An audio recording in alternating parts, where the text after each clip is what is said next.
In this lesson, you will learn how to solve radical equations with extraneous solutions. You should have already learned how to solve simple radical equations in a previous lesson.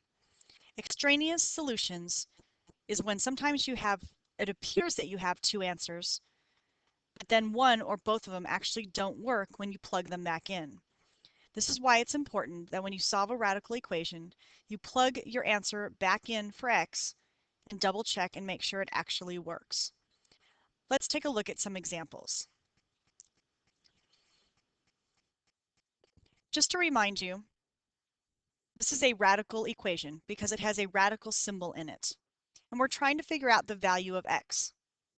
Now in this particular radical equation, the x is squared. So we're going to start the same way you would with any radical equation that hopefully you've learned in a previous lesson. Because the radical is already isolated, we can go ahead and just square both sides to remove our radical symbol. In which case we would have x squared on the left and then 49 on the right, because 7 squared is 49. Now we need to figure out what number or numbers squared equal 49. If there is an x squared in your equation, then there's the possibility of two answers. So remember, not only is 7 squared 49, but negative 7 squared as well. So we're going to go ahead and write down x equals positive 7 or negative 7, which can be written like this, or you can use the positive negative symbol. Now that doesn't necessarily mean that both answers are solutions. So over to the right, I'm going to go ahead and plug them back in one at a time to our original equation. So we'll start with x equals negative 7, and let's see if they work. So here's our radical equation. So let's go ahead and first plug in negative 7 and square it and see if it comes out to 7. So negative 7 squared, negative 7 times negative 7 is positive 49. And the square root of 49 is in fact 7. So x equals negative 7 checks out. Now let's try to plug in positive 7 and see if it checks out as well. So we're going to replace the x with positive 7 and square it this time, and then take its square root. So 7 squared is 49, which does in fact equal 7. So it checks out as well. So in this particular example, there are two answers with no extraneous solutions. Again, an extraneous solution would mean that one of these solutions did not check out when you plugged it back in. Here's an additional example. In this problem, we want to isolate our radical. So because the 8 is being added to the radical, we will go ahead and subtract it to the right. This leaves us with radical x squared equals negative 8. Now, if we square both sides to get rid of our radical, we would have x squared equals 64. So you need to think of the numbers squared that equals 64. And there are actually two possibilities. X could be 8, because 8 squared equals 64, or x could be negative 8. But again, we're going to go ahead and double check them to see if one or both of them or none of them work. So first, let's check positive 8. So rewriting our radical equation, we will then plug in the 8 for x. So we'll have radical 8 squared plus 8 equals 0. 8 squared is 64. And the square root of 64 is 8. Now, is 8 plus 8 0? No, it's not. That means that x equals 8 is not one of the solutions. Let's see about the negative 8. So again, we are going to write down our radical equation, and we will replace the x this time with negative 8. This gives us negative 8 squared is positive 64, so it looks just like the last one that we checked. Radical 64 is 8, and again, 8 plus 8 does not equal 0. So in this case, there's actually no solution. Now, one way that I knew that there was no solution way back at the start was right here where I'm going to underline in red. because when I subtracted 0 minus 8 and got negative 8, if you look up here at the top, if you think about it logically, this is what I had.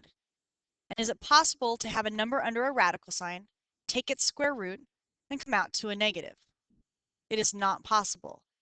So if you ever have the radical portion of the problem isolated on the left and a negative number on the right, you can automatically put no solution. But this just shows you that if you don't remember that and you go through the process, you will figure that out once you double check your answers. Let's take a look at another example. Okay, in this particular problem, the radical is already isolated, so we can immediately square both sides to get rid of our radical symbol. So our square symbol will eliminate our square root symbol, so we will be left with what's under the radical. X squared minus 8x equals, and then 3 squared is 9. Now notice we have two x's. So at this point, you're probably wondering, how will we isolate the x, or how will we solve for x? When you have an x squared, then you have another x, you want to create a trinomial and then use factoring or the quadratic formula to solve. So what you actually are going to do, because we have two x's, is you're going to move the 9 to the left and create a trinomial. When you move the 9 to the left, you will change its sign to a negative 9. From here, depending on what you feel comfortable with, you can either try to factor it using the double bubble process, or you could use the quadratic formula. So I'm going to go ahead and double bubble. So just to remind you, what you need to do is figure out two numbers that multiply to negative 9, and then you're going to pick the pair that have a sum of negative 8, and that's the numbers that will go in the parentheses. So we've got 1 times negative 9, negative 1 times 9, and then negative 3 times 3. And we need to find out which one has a sum of negative 8. So if we then add our different options, the first one does have a sum of negative 8, the second one has a sum of positive 8, and the third one has a sum of 0. So we definitely want to use our first two, 1 and negative 9. So we're going to split up the x squared, put an x in each parenthesis, and put a positive 1 to make up one binomial, and a negative 9 in the other. Then we can go ahead and solve for x. So we're going to create two equations, one using the x plus 1 and set it equal to 0, and the other using the x minus 9 and set that equal to 0. And then we will solve the two equations for x.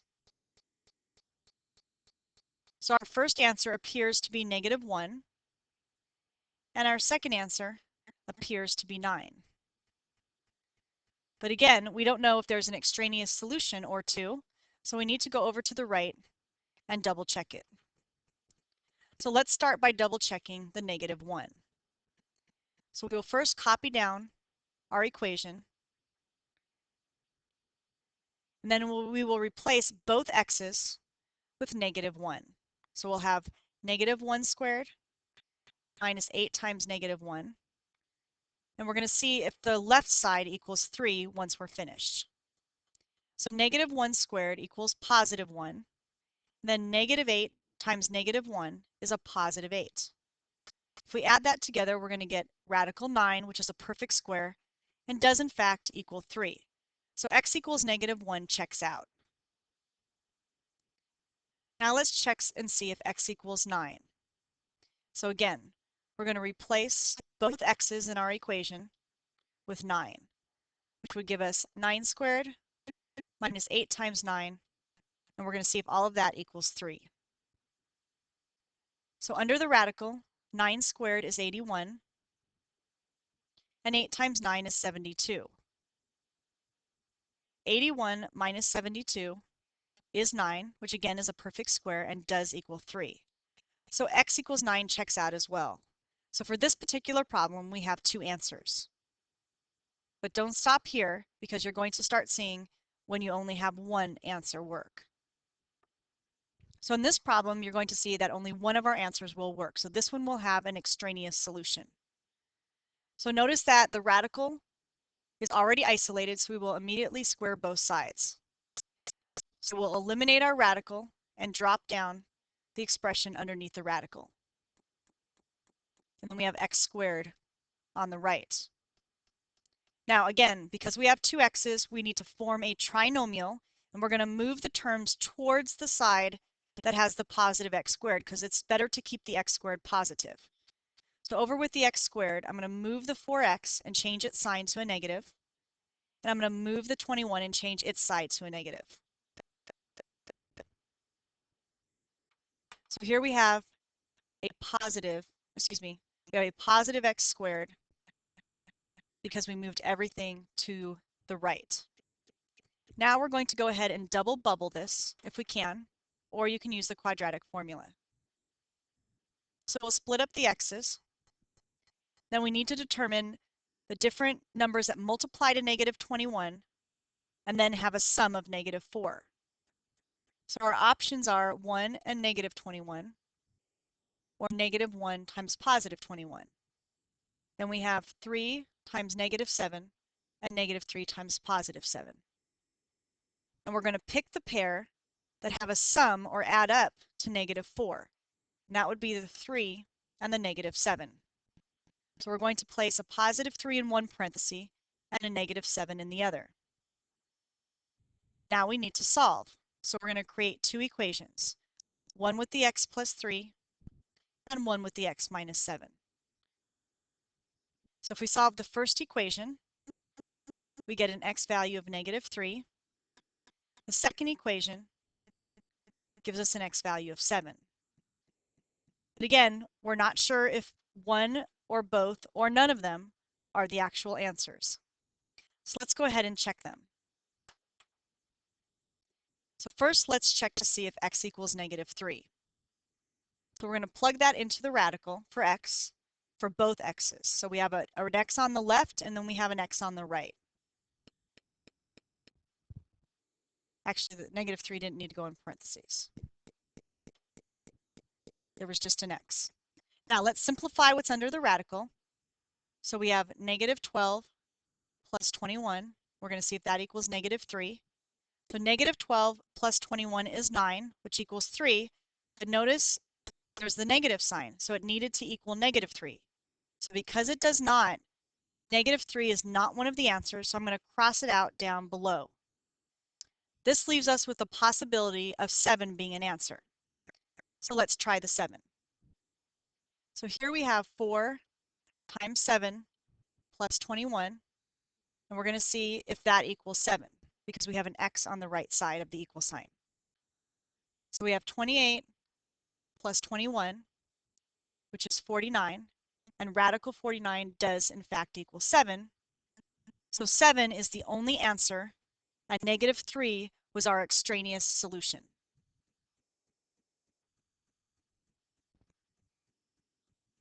Let's do one more example. In this problem, we want to first isolate our radical by subtracting the 2. So this gives us radical negative 7x plus 44 equals, and then the x minus 2 you're just going to have to write as a binomial. Now this one is a little more complicated because when you square both sides, especially the right side, you've got to put it in parentheses. So you're actually going to have to FOIL the x minus 2 squared, which I'm going to do over to the right. Okay, so first of all, on the left side of the equal sign, we can cancel out our radical and drop down the negative 7x plus 44. On the right side, over to the side here, I'm going to FOIL the x minus 2, which means I have to write it twice because it's being squared. And then I'm going to multiply the terms together. So I've got the x and the negative 2 in one binomial, and then the same thing in the other. So if I multiply the terms, I get x squared, negative 2x, and positive 4. So our like terms are the negative 2x's. So I've got x squared, and if I combine the like terms, I've got negative 4x and then a positive 4. So this is going to transfer over to the right side of the equal sign. And now I want to move the 7x and the 44 over to the right to create a trinomial where the x squared is positive. So I'm going to add the 7x to the 4x and subtract the 44 from the 4. So my trinomial will end up being x squared, and when I add together the negative 4x and 7x, positive 3x. Then when I add the 4 and negative 44, it'll be negative 40. Then we can factor that. So the numbers that multiply to negative 40 but have a sum of 3 is going to be a positive 8 and a negative 5. And when you solve this, x will equal a negative 8 and a positive 5.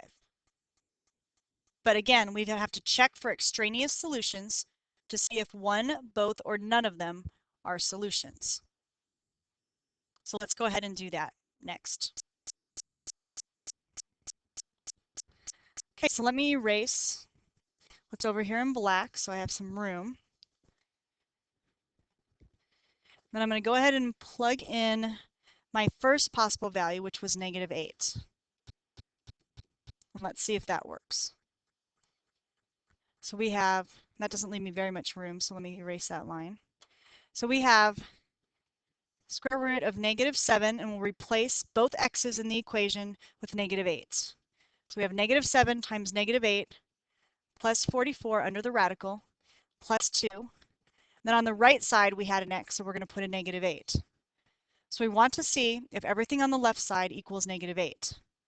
So under the radical, negative 7 times negative 8 is 56. Then we have plus 44. Then if we finish what's under the radical, 56 plus 44 is 100. The square root of 100 is 10. Then we're going to add 2 to that, which gives us 12, not negative 8. So we know that x equals negative 8 is not the answer. Now I'm going to go ahead and erase that. So if you need to see it any longer, you go ahead and pause the movie or you can rewind back to it. Okay, so I'm going to erase that and then I'm going to plug in the second value, which is 5, and see if that works. So let me go ahead and cross out the negative 8 because that's an extraneous solution. So now let's try 5. So we have negative 7 times 5 plus 44 under the radical plus 2, and we want to see if that equals x, which is 5. So we have negative 35 plus 44, and then under the radical, negative 35 plus 44 will leave us with radical 9. Square root of 9 is 3, and 3 plus 2 does in fact equal 5. So x equals 5 is a valid solution. So that would be the only solution for this problem because the negative 8 was an extraneous solution.